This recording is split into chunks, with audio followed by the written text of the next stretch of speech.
Bonjour, je suis Didier Mazier, je vous souhaite la bienvenue. Ça y est, nous avons dépassé la barre des 6000 abonnés, mais bien entendu, YouTube a placé la barre beaucoup plus haute à 10 000. Donc à vos partages, de manière à ce que très bientôt nous soyons à 10 000 et que nous puissions enfin tourner dans de meilleures conditions. Vous êtes nombreux à vous abonner, n'oubliez pas d'activer les notifications, c'est la petite cloche à côté de votre icône d'abonnement qui vous permettra de savoir à chaque fois que l'on met une nouvelle vidéo sur cette chaîne. N'oubliez pas également de vous procurer chez Amazon, à la Fnac et dans toutes les bonnes crèmeries mon dernier bouquin sur le marketing persuasif. Il n'a rien à voir avec Photoshop, mais par contre il est très intéressant parce qu'il permet en amont de gérer toutes les stratégies efficaces pour que vraiment ça fonctionne, et en particulier, ça fonctionne dans l'univers du digital. Alors, grâce au digital, vous êtes nombreux à faire des photos avec votre téléphone portable. Et souvent, vous obtenez des photos comme celles que nous voyons actuellement. Nous allons voir ensemble comment, avec cette photo qui est, passez-moi l'expression, de guingois, toute foutraque, faire en sorte qu'elle devienne beaucoup plus droite et qu'on comprenne que la tour Eiffel n'est pas la tour de Pise et que les immeubles ne sont pas ceux qui vont s'effondrer dans certaines villes du sud.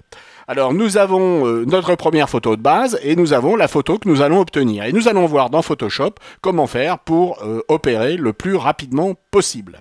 Dans un premier temps, nous allons ici convertir le calque sur lequel se trouve cette image, qui est l'arrière-plan et qui de ce fait est verrouillé, en objet dynamique. Nous allons effectuer ici un clic droit et nous allons convertir en objet dynamique. Une fois que notre objet dynamique sera obtenu et que vous verrez ici une petite icône indiquant que ce calque est bien un objet dynamique, nous allons pouvoir appliquer un filtre.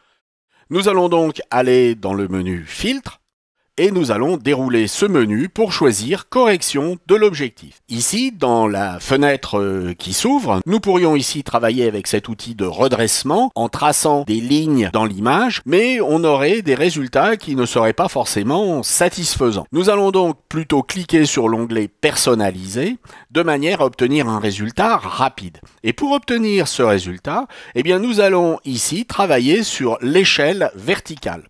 Il s'agit d'une perspective à récupérer qui est verticale. Il y a donc lieu d'aller directement sur ce curseur et de le faire glisser vers la gauche. Et vous voyez que nous allons ici récupérer les verticales. Notez qu'en bas vous avez une échelle et que si vous réduisez cette échelle, vous voyez comment l'image a été retravaillée. Automatiquement, si vous êtes sur une échelle 100, elle sera recadrée, mais vous pourriez éventuellement l'enregistrer telle quelle, de manière à effectuer vous-même le recadrage que vous préférez. Nous allons faire OK, et vous voyez que notre image est maintenant recadrée. Notez qu'une fois que l'image a été recadrée, où la tour Eiffel est droite et où les immeubles qui se trouvent au premier plan sont également droits.